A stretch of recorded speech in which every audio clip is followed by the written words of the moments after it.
During the spring and summer of 1887, right after his marriage to Annie Schmid, William J., at 22 years of age, had Nels Sorensen get out a set of logs and build him and Annie a house near the place Reed Kunz lived and raised his family.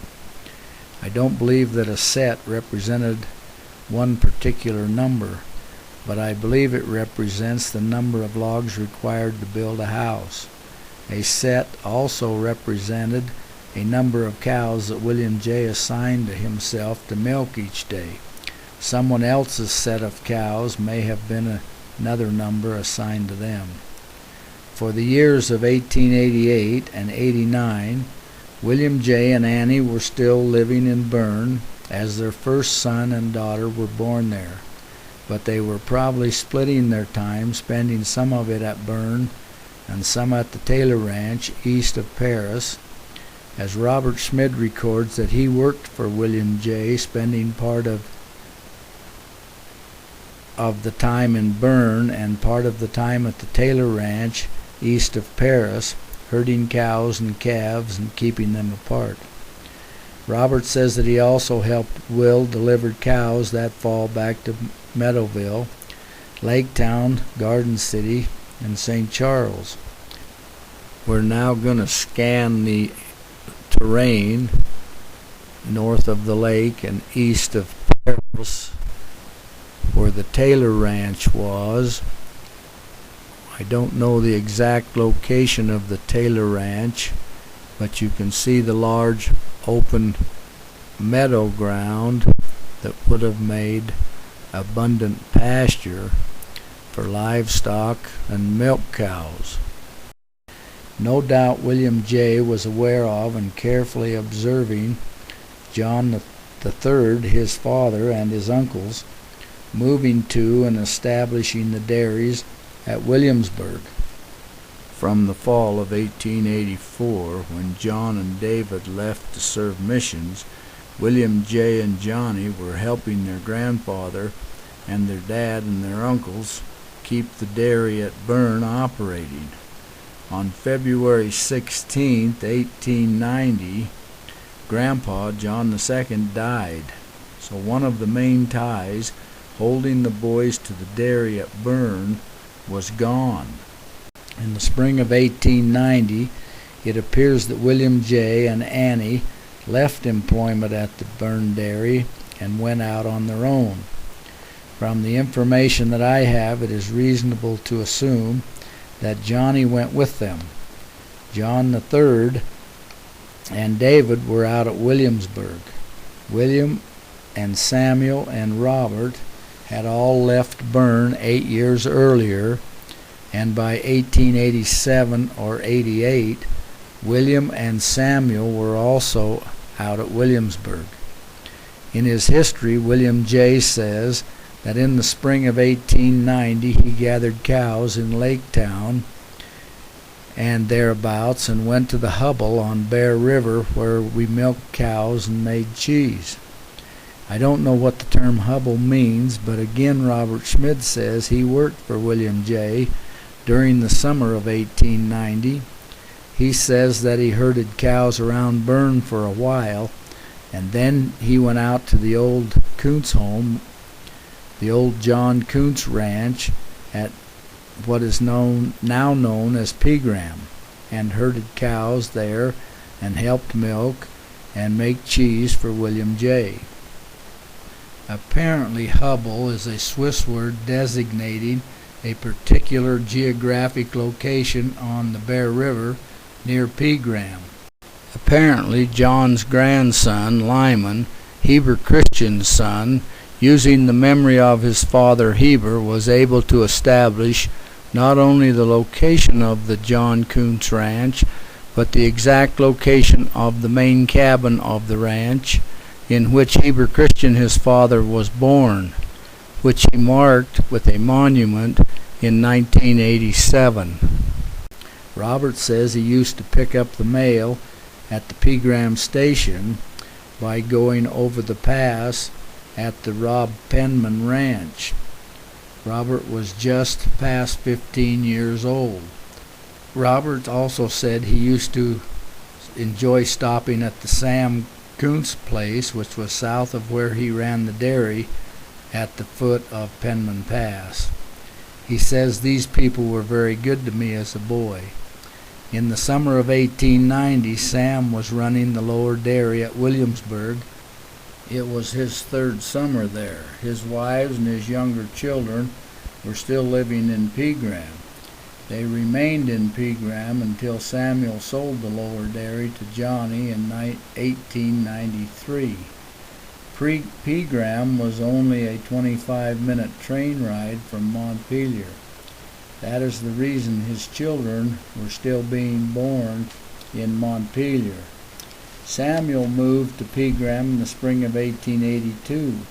Samuel married Caroline Withridge as his second wife on September 27, 1883, while still living at Pegram. Martin Kunz, Samuel and Caroline's first son, was born in Montpelier the 24th of February, 1886. Martin died the 19th of January, 1888, just months before Samuel went to Williamsburg to start building another dairy. The story is that during that time, Samuel was being persecuted so badly by the law for his being a polygamist. His small son Martin became ill with pneumonia, and because Samuel couldn't get out to get the needed medication for Martin, the lack of medication may have contributed to Martin's death. Samuel and Caroline's second son, William, was born sometime in 1887 in Montpelier and died in infancy. Samuel and Caroline had two more sons born in Montpelier while Samuel was operating the lower dairy, even though their birth dates indicate that Samuel was probably not at the dairy at the times of their births, as it was still winter or too early in the year for Samuel to be at Williamsburg.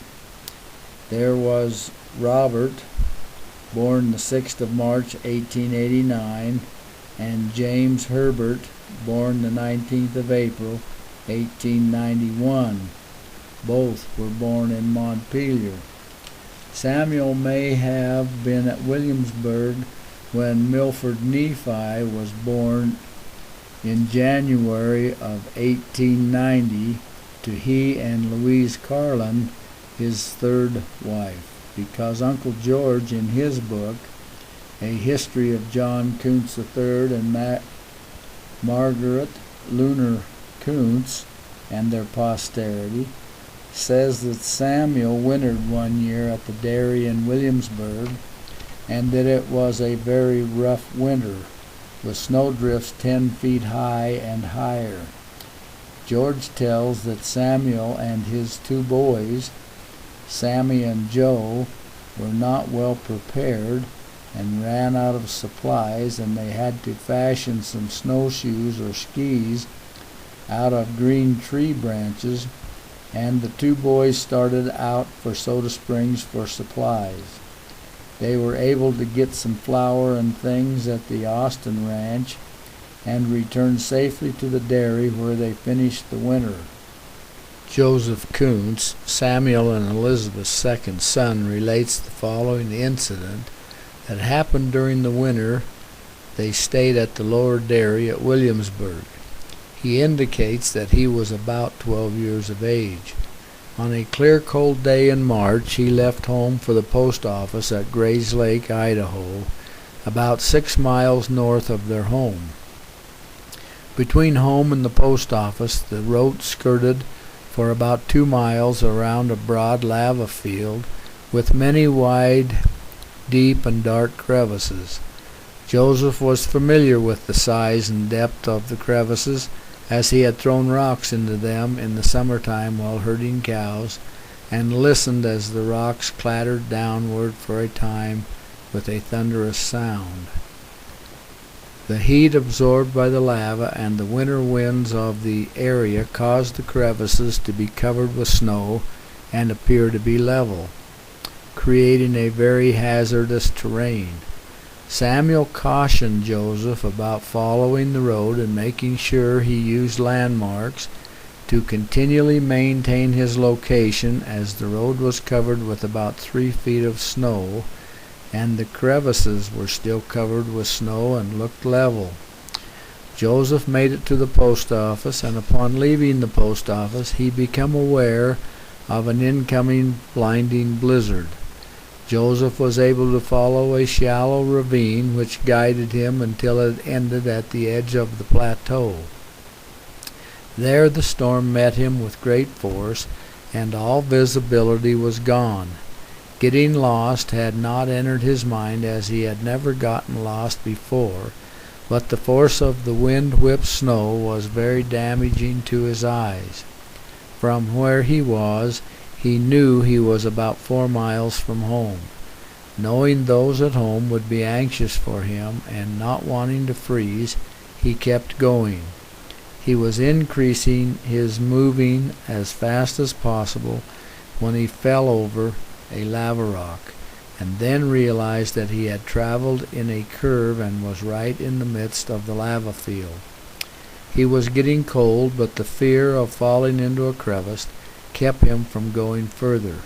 Joseph soon recognized the seriousness of his situation, and suddenly the thought of God and His power and love entered his mind with surprising clarity, says Joseph, as a door leading to life and joy, but it would not open itself, and opening it was up to him.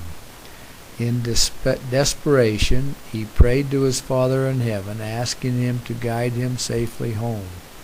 Joseph continues, "At once I knew exactly where I was in spite of the roaring blizzard. It was as if a map with a bold line was before me, showing me every step home. I perceived the line mentally, as there was no visibility. Soon Joseph was home, shaken by the experience, but grateful to God for the prompt, miraculous deliverance." David Hershey, Samuel's brother-in-law, says in his journal that in 1889 he took up 120 acres of land 5 miles north of Montpelier. He built a house on it, lived there for 6 months to prove up on it, and then moved back to Montpelier to work for the railroad company. On April 1st of 1890, he said, "We went back to the ranch again. There was 3 foot of snow, but it was so hard we could drive right over the snow. It was a very late spring, and many cattle died." Robert Smith says in his journal that the winter of 89 and 90 was a hard winter. There was a serious shortage of feed, and a great deal of corn was fed during the winter and spring. He said many cattle perished for want of feed. From this journal entry it appears that most likely the winter of 89 and 90 was the winter that Samuel wintered at the lower dairy. If this was the case, Samuel Jr. would have been just barely 16, and Joseph would have been 14 and a half years old. Samuel and Elizabeth, his first wife, had 1 son, which was their last child, born in Montpelier after they were living in Pegram. That son was Walter William, who was born on July 21st, 1885. Samuel married his 3rd wife, Louise Carlin, the 21st of March, 1888, and moved her to Pegram. Louise was a widow and had 2 children when she married Samuel. Samuel and Louise had 2 children born in Montpelier while she was at Pegram, and he, during the summers, was out to Williamsburg. Milford Nephi was born the 20th of January, 1890, and Salome Martha was born February 26, 1892. Samuel started and operated the lower dairy at Williamsburg from the spring of 1888 until the spring of 1893, when he traded his squatter's rights to the spring and dairy and the pasture land. This is looking east and northeast and southeast from the lower dairy house out across the meadows, and all improvements, including the corrals and buildings, to Johnny Kunz, his nephew, for a good saddle horse. Robert Schmid tells of being scared by old Newt Austin that summer while he was riding up Antelope Flat. He thought I was bringing his saddle back, Robert says, and he accosted me, and I didn't stop to listen long. I rode away from him in fear that he was going to take my saddle that I knew William J. cherished very highly at that time. The looks of the man was enough to scare a kid of my age, and especially out in the wilds as the country was then. We afterwards found out that he loaned his saddle to a man whom he expected to return it to him that day. He told me afterwards, while I was